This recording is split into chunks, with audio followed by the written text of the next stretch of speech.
Hello everyone, আজকের ভিডিওটা আমি তোমরা লগে শেয়ার করতেছি আমার কলেজ লাইফস্টাইল নিয়ে। তো আজকে আসিল আমরা একটা এক্সাম অ্যাসাইনমেন্ট জমা দেওয়ার ডেট আছিল আজকে। তো এখানে দেখতেই পারছো আমি রেডি হয়ে সেটা বাইরিয়া গেছি গা কলেজে যাবার লেগে। আর এই দিন একটু ঠান্ডা ঠান্ডা লাগতেছিল, তার লিগে একটা পাতলা চায় একটা চাদর নিছি, যেহেতু একটু ঠান্ডা ঠান্ডা লাগতেছিল। রোদ্র উঠলে কি দেবো, বাট ঠান্ডা ঠিকই আছিল। তো যাই হোক, তোমরা লোকের কথা কইতে কইতে আমি তো আয়া পড়ছি কলেজে। অ্যান্ড কলেজে এখন ঢুকুম আর ঢুকেছিরা আমার বাকি যা যা অ্যাসাইনমেন্ট আছে ওই দিয়ে আমি জমা দিলাম। আর হ্যাঁ, আমার বান্ধবীর লোকের কথা কইতে আসলাম। অ্যান্ড সব কিছু তো কমপ্লিট হয়ে গেছে।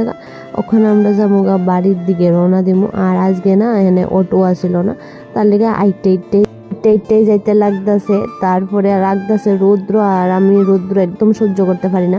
আর ফার্স্ট টাইম আমরা কলেজের সামনে আমি ঝালমুড়ি পেয়েছি, ঝালমুড়িও লেছি। ঝালমুড়ি খেতে খেতে কোন যামু গাড়ি তুলুম। তো আজকের ব্লগটা এতটুকু দেখা হইতেছে, নেক্সট ব্লগে টাটা।